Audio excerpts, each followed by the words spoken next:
Hello and welcome back to another episode of Bedtime Stories. My name is Tracy and I am your host. Tonight we're reading chapter 22 of The Son of Tarzan, the fourth book in the Tarzan and the Apes series by Edgar Rice Burroughs. They are in the public domain. Nobody can sue me. Wahaha. Now before I begin chapter 22, I need to ask you a series of very serious questions. Have you gone pee in the potty yet? Did you brush your teeth? Have you got your water next to the bed? Have you done your stretches? You got all of that done already? Great job! Excellent effort. Well, since there's nothing else to do besides like the video, subscribe to the channel, and click the notification bell, we'll go ahead and get started, okay? As Meriem struggled with Malbin, her hands pinioned to her sides by his brawny grip, hope died within her. She did not utter a sound, for she knew that there was none to come to her assistance, and too, the jungle training of her earlier life had taught her the futility of appeals for succor in the savage world of her upbringing.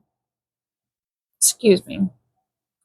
But as she fought to free herself, one hand came in contact with the butt of Malbin's revolver, where it rested in the holster at his hip.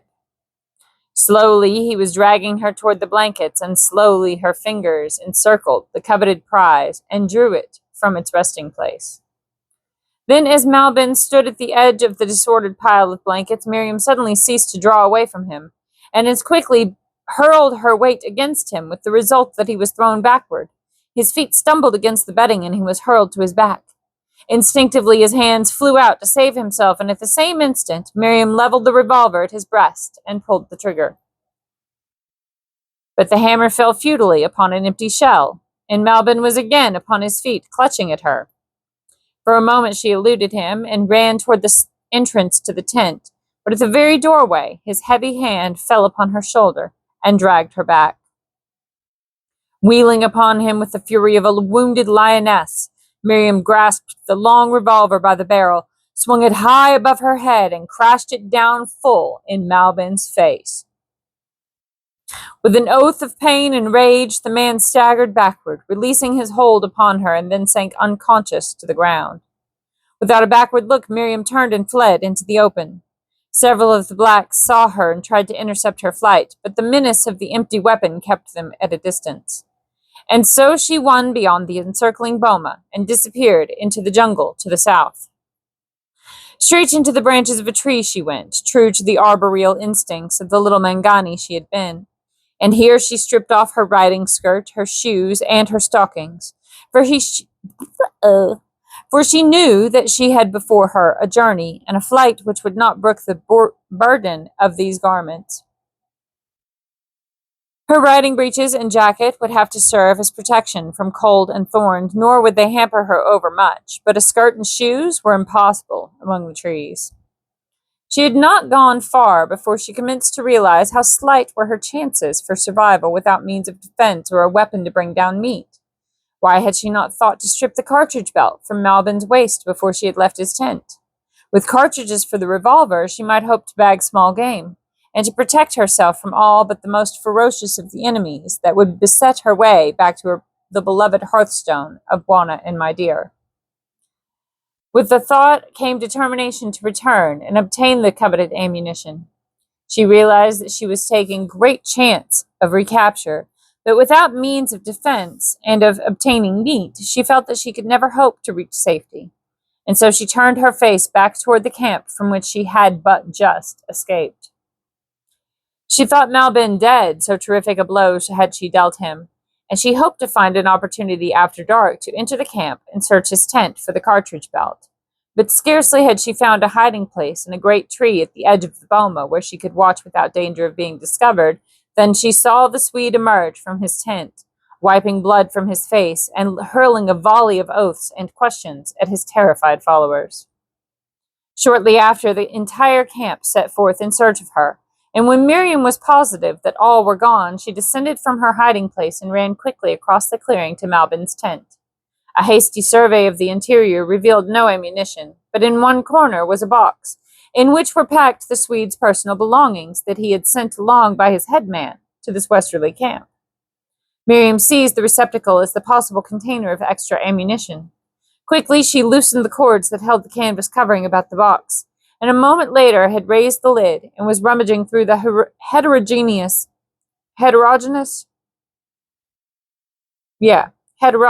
accumulation of odds and ends within. That's a sentence right there. I challenge anyone to say it 3 times fast. I dare you. That sentence again, just to review. Quickly, she loosed the cords that held the canvas covering about the box, and a moment later had raised the lid and was rummaging through the heterogeneous accumulation of odds and ends within. There were letters and papers and cuttings from old newspapers, and among other things, the photograph of a little girl upon the back of which was pasted a cutting from a Paris daily, a cutting that she could not read, yellowed and dimmed by age and handling. But something about the photograph of the little girl, which was also reproduced in the newspaper cutting, held her attention. Where had she seen that picture before? And then quite suddenly it came to her that this was a picture of herself, as she had been years and years before. Where had it been taken? How had it come into the possession of this man? Why had it been reproduced in a newspaper? What was the story that the faded type told of it? Meriem was baffled by the puzzle that her search for ammunition had revealed. She stood gazing at the faded photograph for a time, and then bethought herself of the ammunition for which she had come.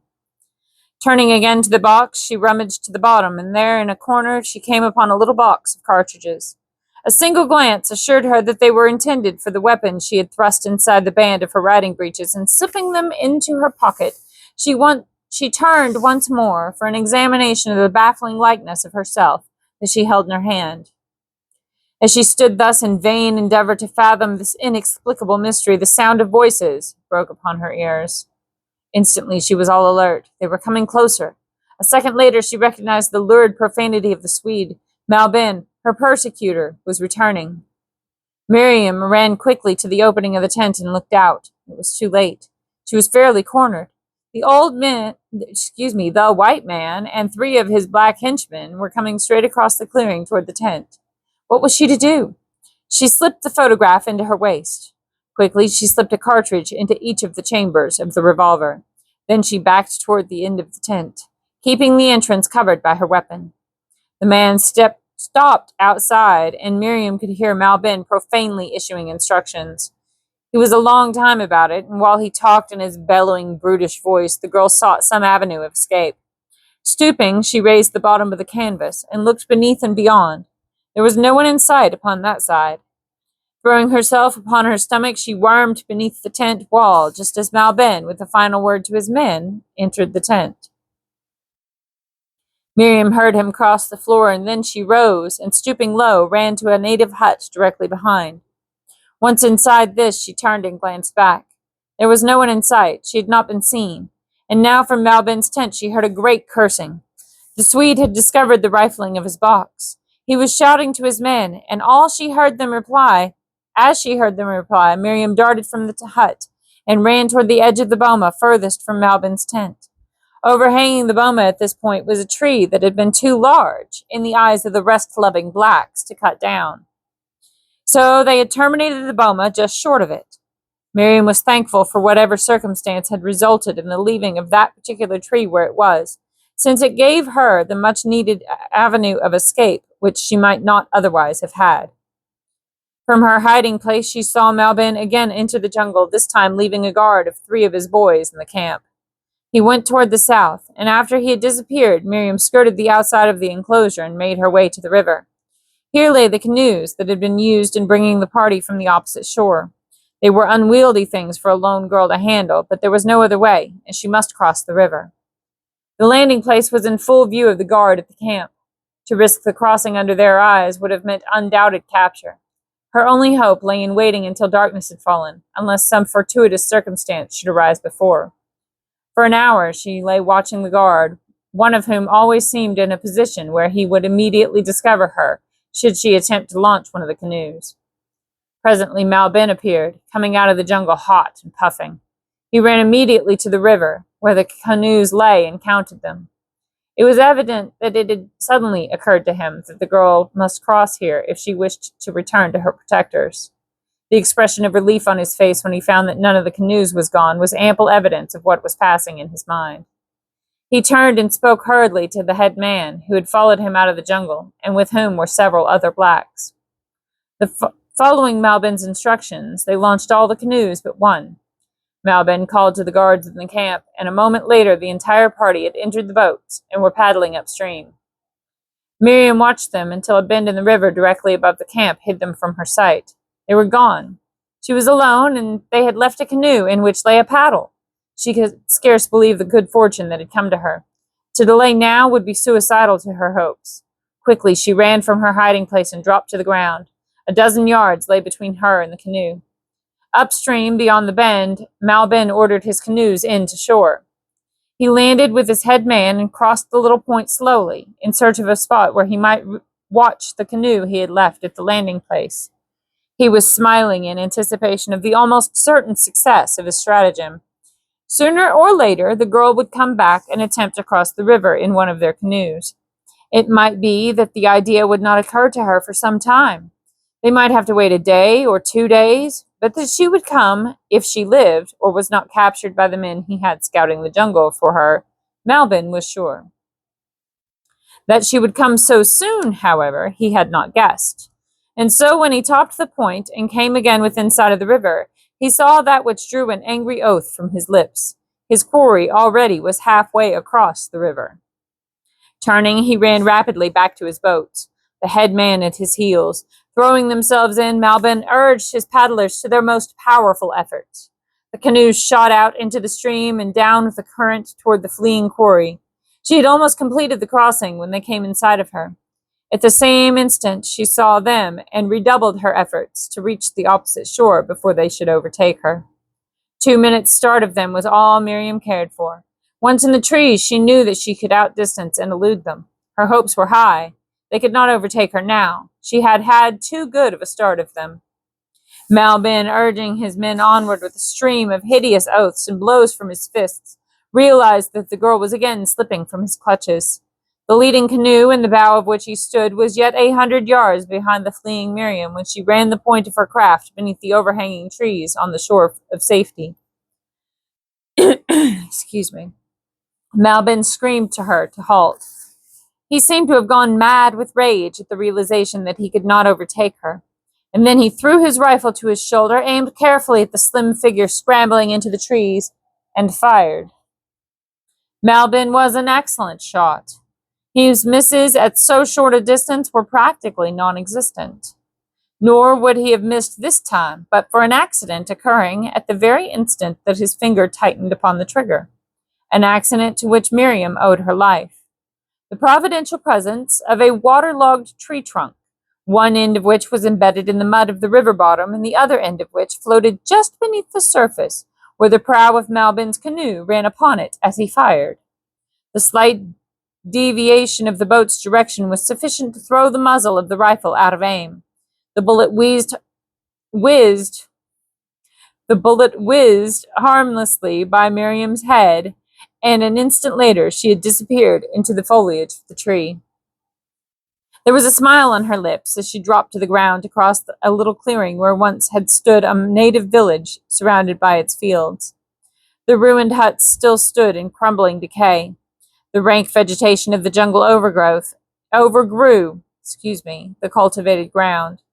Small trees already had sprung up in what had been the village street, but desolation and loneliness hung like a pall above the scene. To Meriem, however, it presented but a piece denuded of large trees which she must cross quickly to regain the jungle upon the opposite side before Malbin should have landed. The deserted huts were, to her, all the better because they were deserted. She did not see the keen eyes watching her from a dozen points, from tumbling doorways, from behind tottering granaries. In utter unconsciousness of impending danger, she started up the village street, because it offered the clearest pathway to the jungle. A mile away toward the east, fighting his way through the jungle along the path taken by Malbin when he had brought Meriem to his camp, a man in torn khaki, filthy, haggard, unkempt, came to a sudden stop at the report of Malbin's rifle resounding faintly through the tangled forest. The black man just ahead of him stopped too. "We are almost there, Bwana," he said. There was awe and respect in his tone and manner. The white man nodded and motioned his ebon guide forward once more. It was the Honorable Morrison Baines, the fastidious, the exquisite. His hands and face were scratched and smeared with dried blood from the wounds he had come by in thorn and thicket. His clothes were tatters, but through the blood and the dirt and the rags a new Baines shone forth, a handsomer Baines than the dandy and the fop of yore. In the heart and soul of every son of woman lies the germ of manhood and honor.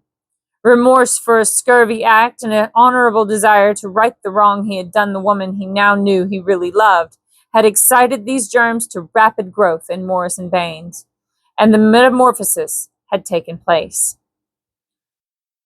Onward the two stumbled toward the point from which the single rifle shot had come. The black was unarmed. Baines, fearing his loyalty, had not dared trust him even to carry the rifle, which the white man would have been glad to be relieved of many times upon the long march. But now that they were approaching their goal, and knowing as he did that hatred of Malbin burned hot in the black man's brain, Baines handed him the rifle, for he guessed that there would be fighting. He intended that there should, or he had come to avenge. Himself, an excellent revolver shot would depend upon the smaller weapon at his side. As the two forged ahead toward their goal, they were startled by a volley of shots ahead of them. Then came a few scattering reports, some savage yells, and silence. Baines was frantic in his endeavors to advance more rapidly, but there the jungle seemed 1,000 times more tangled than before. A dozen times he tripped and fell. Twice the black followed a blind trail, and they were forced to retrace their steps. But at last they came out into a little clearing near the big Afi, a clearing that once had held a thriving village, but lay somber and desolate in decay and ruin. In the jungle vegetation that overgrew what had once been the main village street lay the body of a black man, pierced through the heart with a bullet, and still warm. Baines and his companion looked about in all directions, but no sign of a living being could they discover. They stood in silence, listening intensely. What was that? Voices and the dip of paddles out upon the river? Baines ran across the dead village toward the fringe of the jungle upon the river's brim. The black was at his side. Together they forced their way through the screening foliage until they could obtain a view of the river, and there, almost at the other shore, they saw Malbin's canoes, making rapidly for camp. The black recognized his companions immediately. "How can we cross?" asked Baines. The black shook his head.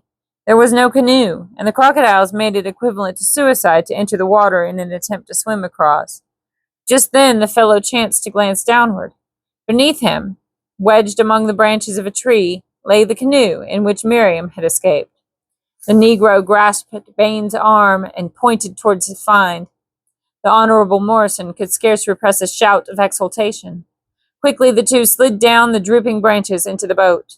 Black seized the paddle, and Baines shoved them out from beneath the tree. A second later, the canoe shot out upon the bosom of the river and headed toward the opposite shore and the camp of the Swede. Baines squatted in the prow, straining his eyes after the men pulling the other canoe upon the bank across from him. He saw Malbin step from the bow of the foremost of the little craft. He saw him turn and glance back across the river. He could see his start of surprise as his eyes fell upon the pursuing canoe, and called the attention of his fellows to it. Then he stood waiting, for there was but one canoe, and two men. Little danger to him and his followers in that. Malbin was puzzled. Who was this white man? He did not recognize him, though Baines' canoe was now in midstream, and the features of both its occupants plainly discernible to those on shore. One of Malbin's blacks it was who first recognized his fellow black in the person of Baines' companion. Then Malbin guessed who the white man must be, though he could scarce believe his own reasoning. It seemed beyond the pale of wildest conjecture to suppose that the Honorable Morrison Baines had followed him through the jungle with but a single companion, and yet it was true. Beneath the dirt and dishevelment he recognized him at last, and in the necessity of admitting it was he, Malbin was forced to recognize the incentive that had driven Baines, the weakling and coward, through the savage jungle upon his trail. The man had come to demand an accounting and to avenge. It seemed incredible, and yet there could be no other explanation. Malbin shrugged. While others had sought Malbin for similar reasons in the course of a long and checkered career, he fingered his rifle and waited. Excuse me. Now the canoe was within easy speaking distance of the shore. "What do you want?" yelled Malbin, raising his weapon threateningly. The Honorable Morrison Baines leapt to his feet. "You, damn you!" he shouted, whipping out his revolver and firing almost simultaneously with the Swede. As the two reports rang out, Malbin dropped his rifle, clutched frantically at his breast, staggered, fell first to his knees, and then lunged upon his face. Baines stiffened. His head flew back spasmodically. For an instant he stood thus, and then crumpled very gently into the bottom of the boat. The black paddler was at a loss as to what to do. If Malbin really were dead, he could continue on to join his fellows without fear, and should the Swede only be wounded, he would be safer upon the fair shore. Therefore, upon the far shore, So, if Malbin was dead, he could continue on to join his fellows without fear. But should the Swede only be wounded, he would be safer upon the far shore. Therefore he hesitated, holding the canoe in midstream. He had come to have considerable respect for his new master, and was not unmoved by his death. As he sat gazing at the crumpled body in the bow of the boat, he saw it move. Very feebly the man essayed to turn over. He still lived!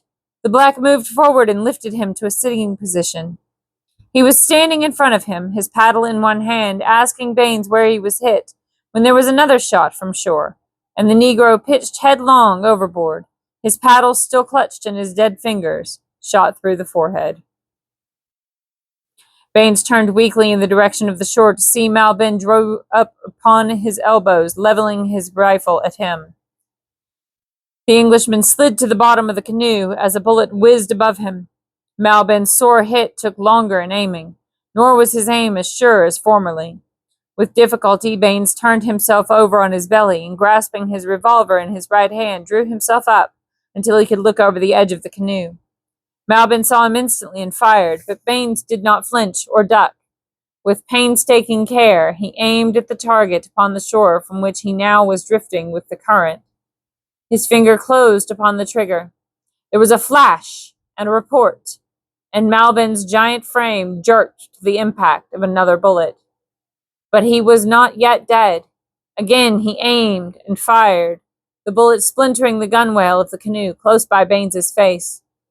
Baines fired again as his canoe drifted further downstream, and Malbin answered from the shore where he lay in a pool of his own blood. And thus doggedly the two wounded men continued to carry on their weird duel until the winding African river had carried the Honorable Morrison Baines out of sight around a wooded point. And that's the end of chapter 22. I hope you've enjoyed it. Good night. Sleep tight.